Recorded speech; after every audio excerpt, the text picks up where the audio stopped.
ನಮಸ್ತೆ ವೀಕ್ಷಕರೇ, ನಾನು ನಿಮ್ಮ Meeta crystal numerologist. Meeta crystal numerologist YouTube ಚಾನಲ್ಗೆ ಸ್ವಾಗತ. ಇದೇ ಆಗಸ್ಟ್ 2ನೇ ತಾರೀಕು ಮೊದಲಿಗೆ ಶುಕ್ರ ಸಿಂಹ ರಾಶಿಯಿಂದ ಕನ್ಯಾ ರಾಶಿಗೆ ಪ್ರವೇಶ ಮಾಡ್ತಿದ್ದಾನೆ.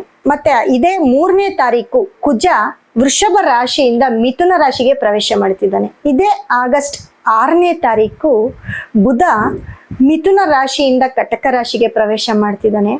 ಮತ್ತೊಂದು ಸತಿ ಇದೇ ಆಗಸ್ಟ್ 23ನೇ ತಾರೀಕು ಬುಧ ಕಟಕ ರಾಶಿಯಿಂದ ಸಿಂಹ ರಾಶಿಗೆ ಪ್ರವೇಶ ಮಾಡ್ತಿದ್ದಾನೆ. ಕೊನೆಯದಾಗಿ ಸೂರ್ಯ 17ನೇ ತಾರೀಕು ಅವನದೇ ರಾಶಿಯಾದಂಥ ಸಿಂಹ ರಾಶಿಗೆ ಪ್ರವೇಶ ಮಾಡ್ತಿದ್ದಾನೆ. ಕಟಕ ರಾಶಿಯಿಂದ ಸಿಂಹ ರಾಶಿಗೆ ಪ್ರವೇಶ ಮಾಡ್ತಿದ್ದಾನೆ. ಒಟ್ಟಾರೆ ಗ್ರಹಗಳ ಒಂದು ಬದಲಾವಣೆಯಿಂದ ಯಾವೆಲ್ಲ ಶುಭ ಅಶುಭ ಫಲಗಳು ಆಗತ್ತೆ ಅಂತ ನಿಮ್ಮ ರಾಶಿಯಲ್ಲಿ ನೋಡೋಣ. ಗ್ರಹಗಳ ಬದಲಾವಣೆಯಿಂದ ನಿಮ್ಮ ರಾಶಿಗೆ ಶುಭ ಅಶುಭ ಫಲಗಳನ್ನ ನೋಡ್ತಾ ಹೋಗೋಣ. ಸಿಂಹ ರಾಶಿಯವರಿಗೆ ಬಹಳಷ್ಟು ಟೈಮ್ ಚೆನ್ನಾಗಿಲ್ಲ ಅಂತ ಹೇಳ್ತಾ ಬಂದಿದ್ದೆ. ಕಳೆದ ವಿಡಿಯೋಸಲ್ಲೆಲ್ಲ ಹೇಳ್ತೀನಿ. ಯಾಕೆ ಅಂದರೆ ರಾಶಿಗೆ 8ನೇ ಮನೆಯಲ್ಲಿ ಶನಿ ಇರ್ತಾನೆ. 8ನೇ ಮನೆಯಲ್ಲಿ ಶನಿ ಮತ್ತು 7ನೇ ಮನೆಯಲ್ಲಿ ರಾಹು, ರಾಶಿಯಲ್ಲಿ ಕೇತು. ಆದರೂ ಸೂರ್ಯ, ರಾಶಿಯಾಧಿಪತಿ ಸೂರ್ಯ ಈ ಆಗಸ್ಟ್ ತಿಂಗಳಲ್ಲಿ ನಿಮ್ಮ ರಾಶಿಯಲ್ಲೇ ಇದ್ದಾನೆ. ಇದು ನಿಮಗೆ ತುಂಬ ಖುಷಿ ಕೊಡುವಂಥ ಒಂದು ವಿಷಯ ಆಗಿರುತ್ತೆ. ಯಾಕಪ್ಪ ಅಂತಂದರೆ ಸೂರ್ಯ ನಿಮ್ಮ ರಾಶಿಯಲ್ಲೇ ಇದ್ದು ಜೊತೆಗೆ ಬುಧ ಕೂಡ ನಿಮ್ಮ ರಾಶಿಯಲ್ಲೇ ಇರ್ತಾನೆ. ಬುಧ ನಿಮ್ಮ ರಾಶಿಯಲ್ಲೇ ಇರೋದು, ಅದರಲ್ಲೂ ಏನಪ್ಪ ಅಂತಂದರೆ ಬುಧ ನಿಮಗೆ 11ನೇವನು ಅವನೇ ಆಗ್ತಾನೆ, ಧನಸ್ಥಾನಾಧಿಪತಿನೂ ಅವನೇ ಆಗ್ತಾನೆ. ಹಾಗಾಗಿ ಸಿಂಹ ರಾಶಿಯವರಿಗೆ ಎಲ್ಲೋ ಒಂದು ಕಡೆ ಈ ಒಂದು ತಿಂಗಳು ಆಗಸ್ಟ್ ತಿಂಗಳಲ್ಲಿ ಬಹಳಷ್ಟು ಒಳ್ಳೆ ಟೈಮ್ ಅಂತ ಹೇಳ್ಬೋದು. ನೋಡಿ, ನಿಮ್ಮ ಯಾವ ಒಂದು ತೊಂದರೆಗಳಿಗೆ ನೀವು ಸಿಕ್ಕಾಕೊಂಡಿದ್ರಿ, ನಿಮ್ಮ ಕಂಪನಿ ಆಗಿರ್ಬೋದು, ನಿಮ್ಮ ಮನೆ ಆಗಿರ್ಬೋದು, ಅಥವಾ ವೈಯಕ್ತಿಕ ನಿಮಗೆ ಆಗಿರ್ಬೋದು, ಬಹಳಷ್ಟು ತೊಂದರೆಗಳನ್ನ ಅನುಭವಿಸ್ತಾ ಬಂದಿದ್ದೀರಿ. ಅದರಲ್ಲೂ ಕೋರ್ಟು ಕೇಸು ಪ್ರಾಬ್ಲಮ್ ಅಂತೂ ಅತಿ ಹೆಚ್ಚು ಸಿಂಹ ರಾಶಿಯವರಿಗೆ ಅಂತ ಹೇಳ್ಬೋದು. ಇದೆಲ್ಲದರಿಂದ ಮುಕ್ತಿ ಆಗುವಂಥ ಒಂದು ತಿಂಗಳು ಈ ಆಗಸ್ಟ್ ತಿಂಗಳು. ಈ ಆಗಸ್ಟ್ ತಿಂಗಳಲ್ಲಿ ನೀವು ಸಿಂಹ ರಾಶಿಯವರು ಯಾರಿಗೆಲ್ಲ ಗೌರ್ಮೆಂಟ್ ಜಾಬನ್ನು, ಕೆಲವರೆಲ್ಲ ಗೌರ್ಮೆಂಟ್ ಜಾಬ್ನ ಕಳ್ಕೊಂಡಿದ್ದಾರೆ, ಕೆಲವರೆಲ್ಲ ಗೌರ್ಮೆಂಟ್ ಜಾಬಲ್ಲಿ ಕೆಲವೊಂದು ವಿಷಯದಲ್ಲಿ ಎಲ್ಲೋ ಒಂದು ಕಡೆ ತುಂಬ ಲಾಸ್ ಮಾಡ್ಕೊಂಡಿರ್ತಾರೆ. ಗೌರ್ಮೆಂಟ್ ಕೆಲಸಕ್ಕೆ ಎಲ್ಲೋ ಒಂದು ಕಡೆ ದುಡ್ಡನ್ನು ಕೊಟ್ಟು ತುಂಬ ಕಳ್ಕೊಂಡಿರೋದಿರುತ್ತೆ. ಅವ್ರಿಗೆಲ್ಲರಿಗೂ ಕೂಡ ಶುಭ ಸುದ್ದಿಯನ್ನು ನೋಡೋ ಅಂಥ, ಶುಭ ಸುದ್ದಿಯನ್ನು ಕೇಳೋ ಅಂಥ ಒಂದು ತಿಂಗಳು ಆಗಸ್ಟ್ ತಿಂಗಳಾಗಿರುತ್ತೆ. ಈ ಆಗಸ್ಟ್ ತಿಂಗಳಲ್ಲಿ ಸಿಂಹ ರಾಶಿಯವರು ಬಹಳಷ್ಟು ಇಂಪ್ರೂವ್ಮೆಂಟ್ ಮಾಡ್ಕೊಳ್ತಾ ಹೋಗ್ತೀರಾ. ಆರೋಗ್ಯದ ವಿಚಾರದಲ್ಲೂ ಅಷ್ಟೇ, ಯಾವುದಾದ್ರೂ ಒಂದು ಆಪ್ರೇಷನ್ ಆಗಿದ್ರೆ ಅದರಿಂದ ಹೊರಗಡೆ ಬರ್ತಕ್ಕಂಥದ್ದು.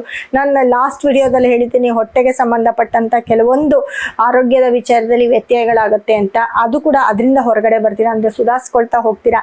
ಆಪ್ರೇಷನ್ಗೆ ಅಂತ ಹೋಗಿರೋರು ಕೂಡ ಎಲ್ಲೋ ಒಂದು ಕಡೆ ಯಾವುದೋ ಒಂದು ಟ್ಯಾಬ್ಲೆಟಿಂದ ಅಥವಾ ಯಾವುದೋ ಒಂದು ಟ್ರೀಟ್ಮೆಂಟಿಂದ ಸರಿಪಡಿಸ್ಕೊಳ್ಳೋ ಅಂಥ ಒಂದು ತಿಂಗಳು ಕೂಡ ಆಗಸ್ಟ್ ತಿಂಗಳಾಗಿರುತ್ತೆ. ಹಾಗಾಗಿ ಆಗಸ್ಟ್ ತಿಂಗಳಲ್ಲಿ ಕೇತು ಜೊತೆಗೆ ಸೂರ್ಯ ಬುಧ ನಿಮ್ಮ ರಾಶಿಯಲ್ಲೇ ಇರೋದ್ರಿಂದ ಸಿಂಹ ರಾಶಿಯವರಿಗೆ ಒಂಥರ ಬಲ ಬಂದಂಗೆ, ಆನೆ ಬಲ ಅಂತ ಹೇಳ್ತೀವಿ. ಯಾಕೆ ಅಂದರೆ ರಾಶಿಯಾಧಿಪತಿ ಸೂರ್ಯ ಬೇರೆ ಕಡೆ ಇದ್ದಾಗ ಸ್ವಲ್ಪ ಬಲಹೀನರಾಗಿರ್ತೀರಾ.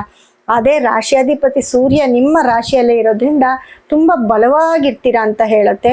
ಈ ಆಗಸ್ಟ್ ತಿಂಗಳಲ್ಲಿ ಸಿಂಹ ರಾಶಿಯವರು ಯಾವುದೇ ಕೆಲಸ ಆಗಿರ್ಬೋದು, ಪ್ರಮೋಷನ್ ಆಗಿರ್ಬೋದು, ಅಥವಾ ನಿಮಗೆ ಬೇಕಾದಂತಹ ಜಾಗ, ಕಾನೂನು ರೀತಿಯಲ್ಲಿ ಕೂಡ ನಿಮಗೆ ಬೇಕಾಗಿರೋದನ್ನ ಪಾಸಿಟಿವ್ ಮಾಡ್ಕೊಳ್ಳೋ ಅಂಥ ಒಂದು ತಿಂಗಳಾಗಿರುತ್ತೆ. ಯಾರೆಲ್ಲ ಕೋರ್ಟು ಕೇಸು ಬೇಲು ಇದೆಲ್ಲದಕ್ಕೂ ಟ್ರೈ ಮಾಡ್ತಿರ್ತೀರ ನೋಡಿ ಸಿಂಹ ರಾಶಿಯವರು, ಅವರೆಲ್ಲರಿಗೂ ಈ ಒಂದು ತಿಂಗಳು ಪಾಸಿಟಿವ್ ಆಗುತ್ತೆ. ಸರ್ಕಾರದಿಂದ ಬಹಳ ಅನುಕೂಲಗಳನ್ನ ಪಡಿತಾ ಹೋಗ್ತೀರಾ. ಯಾವ ಕೆಲಸ ನಿಮ್ಮದು ಡಿಲೇ ಆಗಿರುತ್ತೆ ಅದೆಲ್ಲವೂ ಕೂಡ ಪಾಸಿಟಿವ್ ಆಗ್ತಾ ಹೋಗುತ್ತೆ. ಜೊತೆಗೆ ನೋಡಿ, ಬುಧ 2ನೇ ಮನೆ ಬುಧ ಕೂಡ ಮತ್ತೆ ಲಾಭಸ್ಥಾನಾಧಿಪತಿ ಬುಧ ಕೂಡ ನಿಮ್ಮ ರಾಶಿಯಲ್ಲೇ ಇರೋದ್ರಿಂದ ಈ ಸರ್ಕಾರದ ವಿಚಾರದಲ್ಲಿ, ಕೆಲಸದ ವಿಚಾರದಲ್ಲಿ ತುಂಬ ಪುಣ್ಯ ಮಾಡಿದ್ದೀರಾ ಅಂತ ಹೇಳ್ಬೋದು. ಜೊತೆಗೆ 12ನೇ ಮನೆ ಅಂತ ಬಂದಾಗ ವ್ಯಯಸ್ಥಾನದಲ್ಲಿ ಗುರು ಇರ್ತಾನೆ. ಗುರು 12ನೇ ಮನೆಯಲ್ಲಿ ಇರೋದ್ರಿಂದ ಎಜುಕೇಷನ್ ಯಾರೆಲ್ಲ ಮಾಡ್ತಿರ್ತೀರಾ ವಿದ್ಯಾರ್ಥಿಗಳಿಗೆ ಬಹಳಷ್ಟು ಒಳ್ಳೆ ಟೈಮ್ ಅಂತ ಹೇಳ್ಬೋದು. ಅದು ಬಿಟ್ಟು ನಿಮ್ಮ ಯಾವ ಬೇರೆ ಏನು ನಿಮ್ಮ ಕಂಪನಿಗಳಾಗಿರ್ಬೋದು, ಕೆಲಸ ಕಾರ್ಯಗಳಾಗಿರ್ಬೋದು, ಅಲ್ಲೂ ಕೂಡ ಎಲ್ಲೋ ಒಂದು ಕಡೆ ಗುರು ಕತ್ರಿಯನ್ನ ಹಾಕ್ತಾ ಹೋಗ್ತಾನೆ.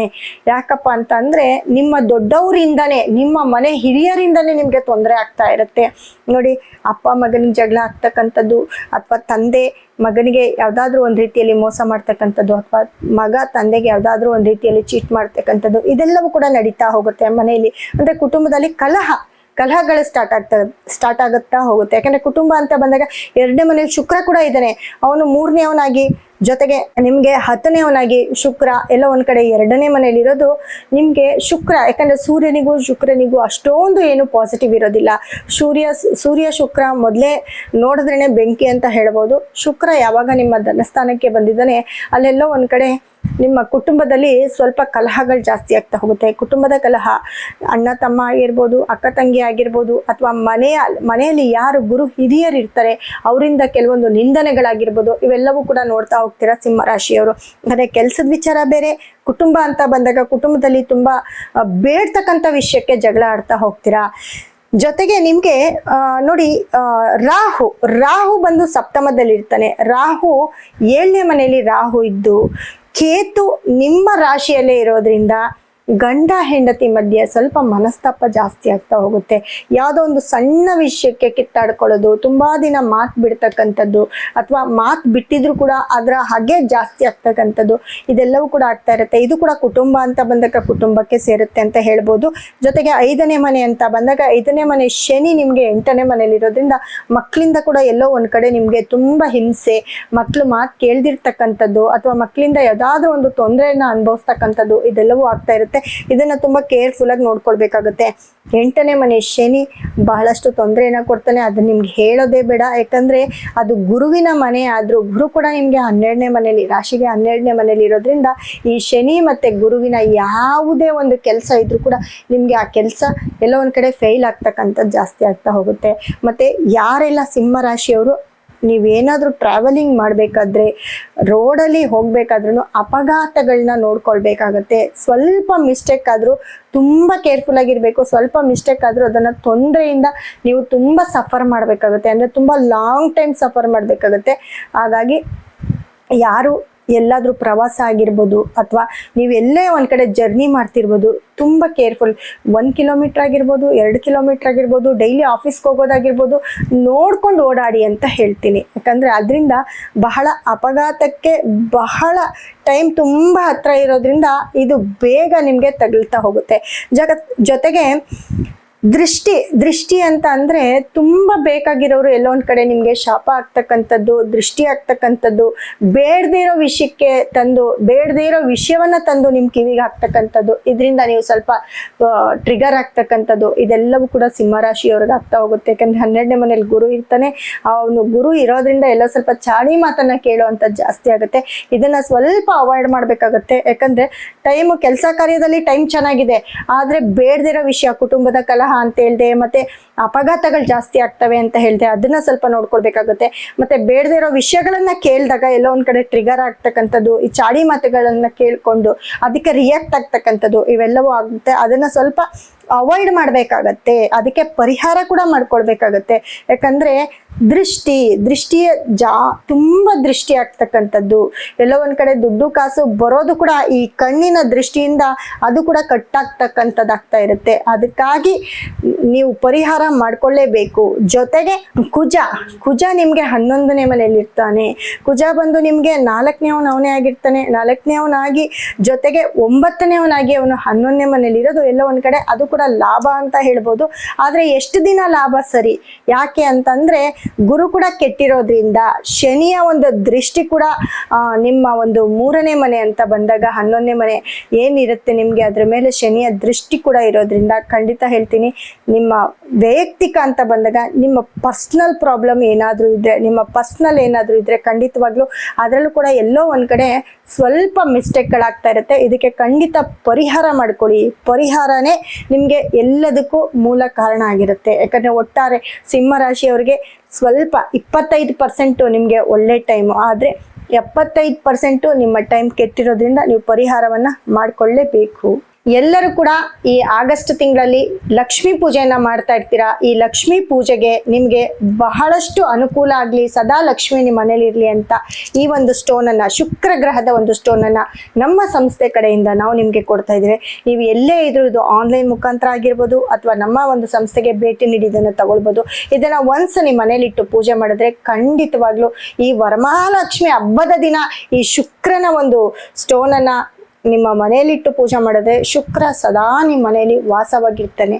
ಜೊತೆಗೆ ನಿಮ್ಮ ಮನೆಯಲ್ಲಿ ಸಕಲ ಸಂಪತ್ತು, ಅಷ್ಟ ಐಶ್ವರ್ಯ ಕೂಡ ತುಂಬಿ ತುಳುಕ್ತಾ ಇರುತ್ತೆ ನೋಡಿ. ಜೊತೆಗೆ ನಿಮ್ಮ ವೈಯಕ್ತಿಕ ಜಾತಕವನ್ನ ಒಂದು ಸತಿ ನಮ್ಮ ಒಂದು ಸಂಸ್ಥೆ ಮುಖಾಂತರ ನೀವು ಪರಿಶೀಲನೆ ಮಾಡಿಸ್ಕೊಂಡ್ರೆ ನಿಮ್ಗೆ ಯಾವ ಒಂದು ದಶಭುಕ್ತಿಗಳು ನಡೀತಿದೆ, ಗ್ರಹಗಳ ಅನುಪಸ್ಥಿತಿ, ಸ್ಥಿತಿಗತಿಗಳು ಹೇಗಿದೆ ಅಂತ ನೋಡಿ ನಿಮ್ಗೆ ಏನ್ ಬೇಕೋ ಆ ತರ ಒಂದು ವಿಶೇಷವಾದ ಒಂದು ಸ್ಟೋನ್ ಮತ್ತೆ ಬ್ರೇಸ್ಲೆಟ್ ಮುಖಾಂತರ ನಿಮ್ಮ ಯಾವುದೇ ಸಮಸ್ಯೆ ಇದ್ರೂ ಪರಿಹಾರವಾಗಿ ನಮ್ಮಲ್ಲಿ ಸಿಗುತ್ತೆ.